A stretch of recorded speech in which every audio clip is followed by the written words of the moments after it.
All right, hello and welcome back. This is part two of the smart reading sensations and brain processes. If you haven't read part one yet, make sure that you check it out. In part one, Smart offers his thesis, which is really that sensations are brain processes. It seems relatively straightforward and obvious. And Smart would say, yeah, it is. um, so yeah, just to recap quickly, Smart's a materialist. He believes that our brain processes, and by that we mean thinking and consciousness, and all of those great internal experiences, are simply the activity of the brain and central nervous system. Nothing more. What Smart is going to move on to now is looking at a few popular objections to this idea. Now, remember, this text was written quite a while ago. Arguably, as science has progressed over the last, 30 odd years, or 40 odd years, Smart's thesis is even more supported by scientific evidence. I don't think that we can yet say that it's proven, and I don't think you'd find many people saying that we have proven materialism correct. But it certainly hasn't weakened Smart's theory. What has weakened a little bit are the objections to Smart's theory, because as we've gained more and more understanding of the way that our brain works, more and more of the stuff that dualists claim are non-physical have been sort of explained away. So some of the objections at times might seem a little bit silly. Keep in mind this was written a long time ago now, and that we certainly did not have the knowledge that we do now. But it's still worth looking at them. Some of the objections we definitely still hear today, and some of them arguably are still quite valid for today. So we're going to look at the first three objections in our reading, which are actually objections 1, 2, and 4 in the reading. So yeah, pencils and highlighters at the ready. I'll be picking up from where I left off which is just before objection number 1, and then moving straight into objection 1. So I shall now discuss various possible objections to the view that the processes reported in sensation statements are in fact processes in the brain. Most of us have met some of these objections in our first year as philosophy students. All the more reason to take a good look at them. Others of the objections will be more recondite and subtle. So Smart sort of saying here, he's going to look at the most obvious and also some more subtle objections. Okay. Objection number 1. Any illiterate peasant can talk perfectly well about his after images. Remember, this was something that Smart talked about in the first section of the reading, where he was discussing. He used the after image as sort of like a touchstone or a common example, or prevailing rather example. And by that, he just means, when you look at bright light and then you close your eyes and you can still see that outline, you can still see the outline of what you were looking at. That's what he's talking about as an after image. Okay. So about his after images, or how things look or feel to him, or about his aches and pains, and yet he may know nothing whatever about neurophysiology. A man may, like Aristotle, believe that the brain is an organ for cooling the body without any impairment of his ability to make true statements about his sensations. Hence, the things we are talking about when we describe our sensations cannot be processes in the brain. So this, we're starting off with a pretty silly objection, if I could say so myself.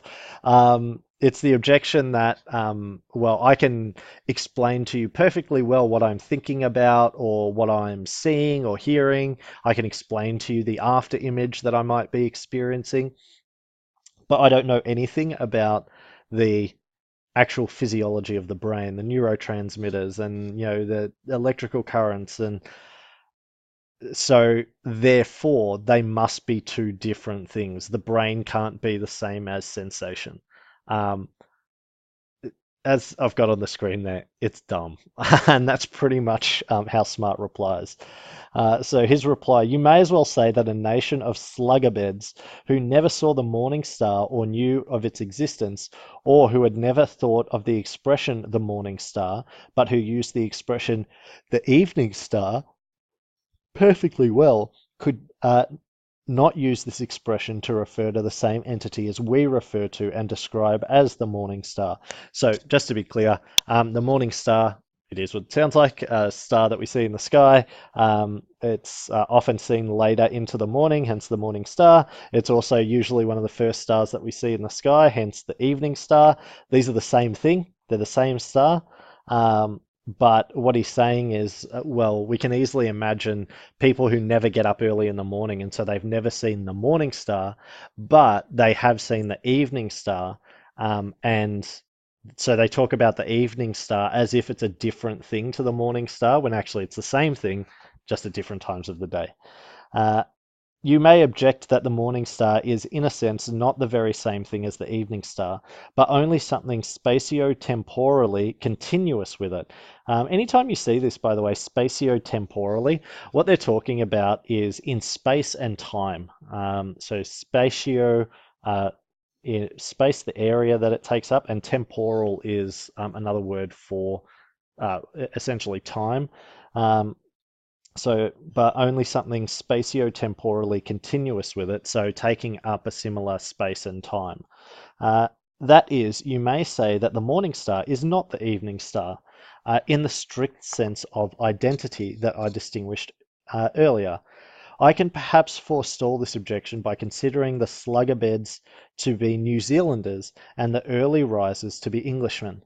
Then the thing the New Zealanders describe as the morning star could be the very same thing in the strict sense as the Englishmen describe as the evening star, and yet they could be ignorant of this fact. So this is a bit of a divergence here by Smart, but basically saying that, well, maybe you could make an argument that they're not the same thing. It's sort of, this is kind of the, can you step into the same river twice kind of metaphysical question. Um, uh, what he's saying is, we may be right in saying that the morning star is not the same as the evening star because they exist at different times. So he's taking this even further and he's saying, okay, well, then let's imagine that we're talking about New Zealanders and English people looking at the same star. The New Zealanders would see it as the evening star, and the English would see it as the morning star, or other way around, rather. In this way, it takes away that objection that, well, they're existing at different times, because that would actually be existing at exactly the same time. It's just we're giving them two different names. The Kiwis are calling it the morning star, and the English are calling it the evening star. Okay. There is, however, a more plausible example. Consider lightning. Modern physical science tells us that lightning is a certain kind of electrical discharge due to ionization of clouds of water vapor in the atmosphere. This, it is now believed, is what the true nature of lightning is. Note that there are not two things, a flash of lightning and an electrical discharge. There is one thing, a flash of lightning, which is described scientifically as an electrical discharge to the Earth from a cloud of ionized water molecules. The case is not at all like that of explaining a footprint by reference to a burglar. We say that what lightning really is, what its true nature as revealed by science is an electrical discharge. It is not the true nature of a footprint to be a burglar. So this is not the same as saying, the remnants of something are the actual thing. So, to continue with the lightning example, we're not saying that this, the burn mark or the scar that's left on the earth where it hit is the lightning. That's what was left after the lightning. But we are 100% right to say that the flash of light is the same thing as the electrical discharge. Now, when you look at it, most of us at least don't look at lightning and go, wow, look at that amazing display of electrical discharge. Most of us say, look at that amazing display of light. Um, and so what Smart is pointing out here is we're really just calling them two different things, but they are the same thing. You can't have lightning without the electrical discharge. And when you have the electrical discharge, you have lightning. They are one in the same. So we'd be wrong to try and separate them. To forestall rather irrelevant objections, I should like to make it clear that by lightning I mean the publicly observable physical object, lightning, not a visual sense datum of lightning. So he's talking about the actual bolt of lightning, not you seeing the bolt of lightning, but the actual bolt of lightning. I say that the publicly observable physical object lightning is in fact the electrical discharge, not just a correlate of it. The sense datum, or at least the having of the sense datum, the look of lightning, may well, in my view, be a correlate with the electrical discharge. For in my view, it is a brain state caused by the lightning. But we should no more confuse sensations of lightning with lightning than we confuse sensations of a table with the table. So what he's saying is, the lightning and your view of the lightning are not the same thing. Okay, your experience of the lightning, what you see, is not the lightning itself. It's a reaction that your eyes and then your brain have to the actual lightning. In short, the reply to objection 1 is that there can be contingent statements of the form A is identical with B, and a person may well know that something is an A without knowing that it is a B. Any illiterate peasant might well be able to talk about the sensations without knowing about the brain processes, just as he can talk about lightning, though he knows nothing of electricity. So this objection that the brain the brain processes, we talk about them, but that's not how we describe our thoughts. I mean, it's really weak. It's a really, really weak objection. There's a very common example of this. A is identical to B, but we may not realize that A is identical to B. And it's a superhero one, so I love it. Which is, Superman is identical to Clark Kent, but not most people don't know that Superman is identical to Clark Kent, and therefore they think that Clark Kent and Superman are two different things when actually they're identical. In this case, everyone knows about the sensations of their brain processes. Every single one of us has experienced conscious thought, and that internal monologue that we have at times. Everyone's had a song stuck in their head that goes round and round and round. We've all experienced that, but not many of us understand the actual physiology of the brain that produces that. This is not to say that they are two different things, though. Okay, this is not to say that Clark Kent is not Superman just because we don't know that Clark Kent is Superman. They may well be the same thing, and with brain processes and sensations, the likelihood is they're the same thing, is what Smart is saying.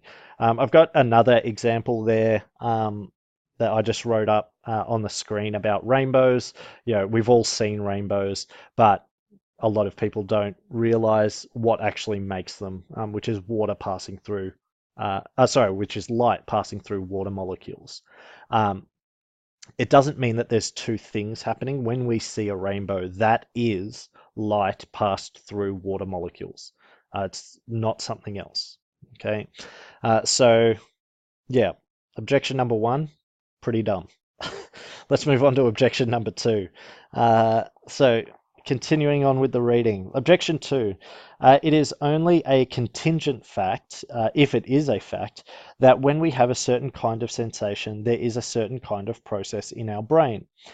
Indeed, it is possible, though perhaps in the highest degree unlikely, that our present physiological theories will be as out of date as the ancient theories connecting mental processes with goings on in the heart. It follows that when we report a sensation, we are not reporting a brain process. So this objection is one that you hear a lot from people who don't want to accept scientific evidence for something. I actually had an argument with someone about climate change over Christmas, and they used this argument. It's the classic science has been wrong in the past argument. Science has been wrong.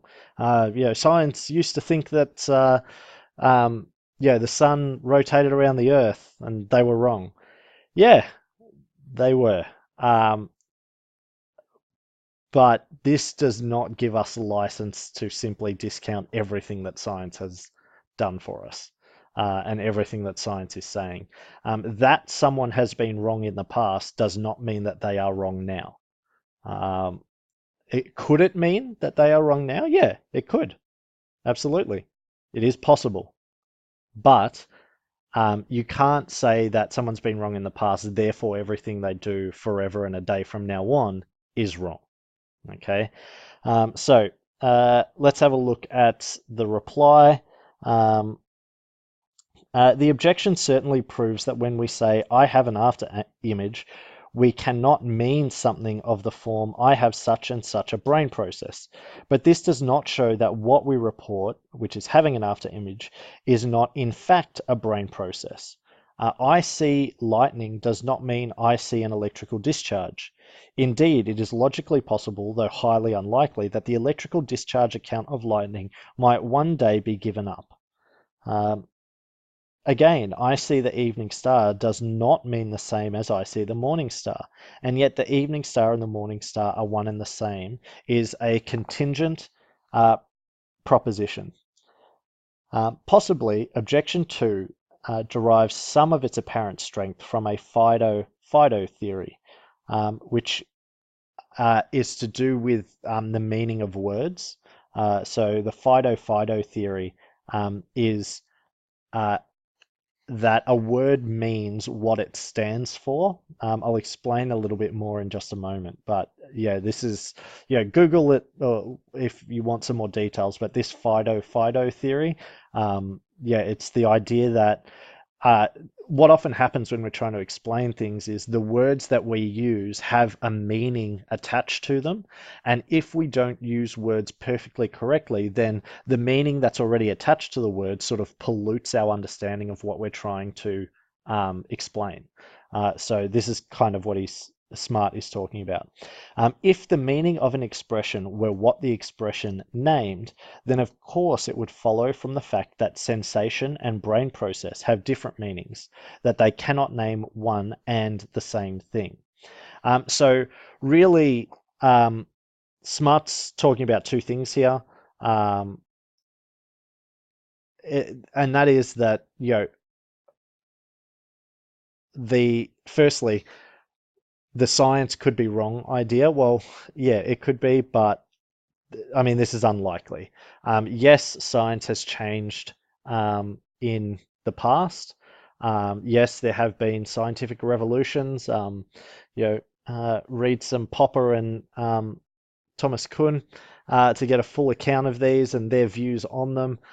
These are well established. However, the process that science uses to come to theories is quite a solid one. Okay, so yes, we always have to keep in mind that science has been wrong in the past and may be wrong in the future. However, we'd be wrong to live our life based on the idea that everything science is doing is incorrect, will one day be shown to be incorrect. I mean, if we followed this logic, then whatever you do, don't immunize your children, which a lot of people don't. By the way, if you don't immunize your children, look, I don't want to get on my high horse, but please unsubscribe from my page and don't watch my videos because you're part of the problem. But don't go to doctors and seek medical attention. If you're sick, whatever you do, don't speak to experts because experts could be wrong. It's like, okay, well, yeah, they could be, but I'm dying. So who else am I supposed to talk to? Should I go get my fortune told instead? But the real essence of what Smart is saying is that really we're talking about a problem with language, that language fails us a lot of the time. So when I say sensation, this comes with all of this like laden meaning, like, the dualist would connect the idea of qualia to sensations, like it's this experience, it's something else. And when I say brain processes, well, that doesn't come along with the qualia idea. We don't have that idea connected to brain processes. And so we don't, it's basically saying, so they must be two different things. Well, or language just isn't quite as useful as we like to think it is. But even if it's, even really, we're just talking about two different aspects of the same thing. Okay. Um, you know, yeah, it's sort of like looking at an object from two different angles. Looking at it one way, it might look very wide, and then looking at it the other way, it might seem very narrow, like a cabinet.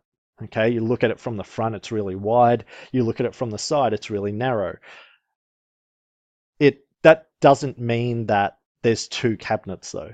It means that I'm looking at something from two different perspectives. And this is the way that we should really view Smart's reply to this objection, that when I say sensations and you say brain processes, we are looking at the same thing, just from a different perspective. You're looking at it from um, the scientific explanatory point of view in terms of the electrochemical processes of the brain.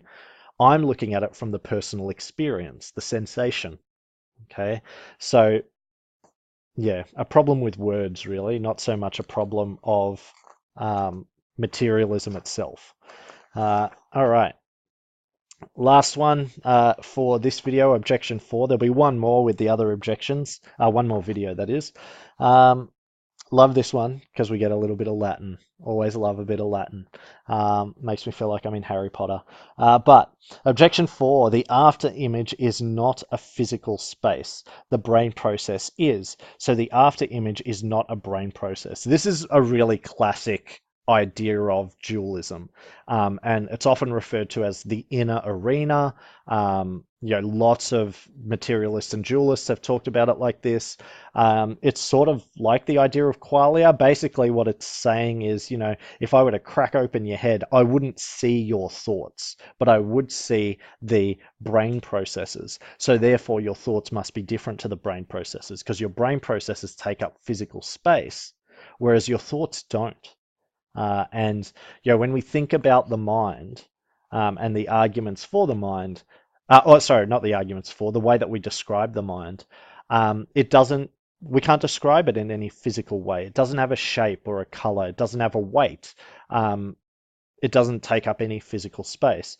But our brain does. Our brain does have a shape and a weight and a color. Okay? And so therefore, the mind and the brain must be two separate things. Okay? Reply. This is an ignoratio elenchi. Oh, isn't that awesome? Love Latin. Can't believe it's a dead language. But an ignoratio elenchi is a common fallacy. And this is where you refute your opponent while by actually disproving something that wasn't stated by your opponent. Okay, so it's kind of like it's sort of like an argumentative cheap shot. It's when someone disproves something that they are then saying that their opponent implied in their argument, when the opponent didn't actually say what they're saying. So to the untrained audience, it sounds like they're making a really good point, but to people paying attention, they should be saying, but he never said that. So you disproving it doesn't actually weaken his argument. Let's have a look. I am not arguing that the after image is a brain process, but that the experience of having an after image is a brain process. It is the experience which is reported in the introspective report. Similarly, if it is objected that the after image is yellowy orange, but that a surgeon looking into your brain would see nothing yellowy orange, My reply is that it is the experience of seeing yellow-orange that is being described, and this experience is not a yellow-orange something.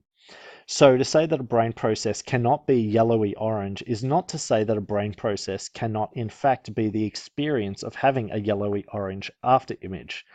There is, in a sense, no such thing as an after image or a sense datum, though there is such a thing as the experience of having an image, and this experience is described indirectly in material object language, not in phenomenal language.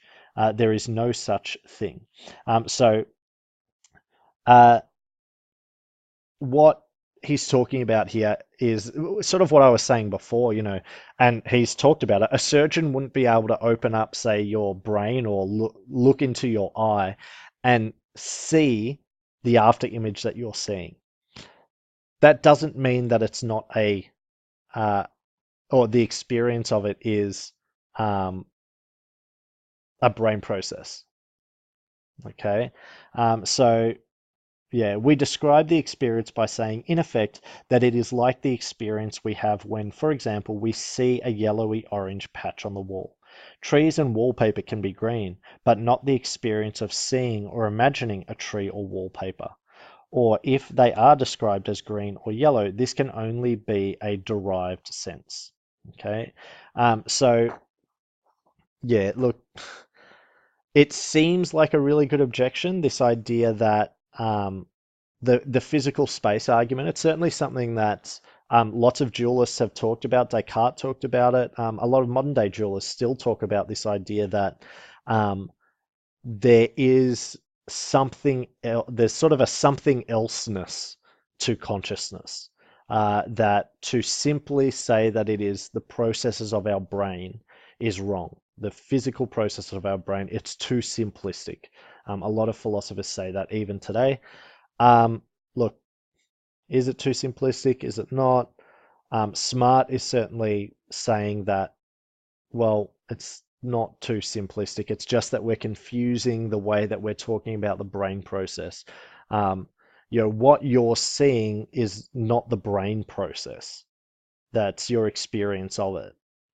So, yeah, hopefully that was clear. So the first three objections, you know, uh, the first one was really dumb, just because we don't talk about brain processes, as in the mechanics of it, when we talk about thought, doesn't mean that they're the same thing.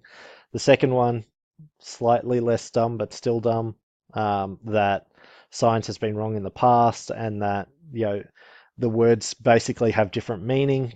And the fourth objection, but the third one that we're looking at, again, probably the least dumb of the three that we looked at so far.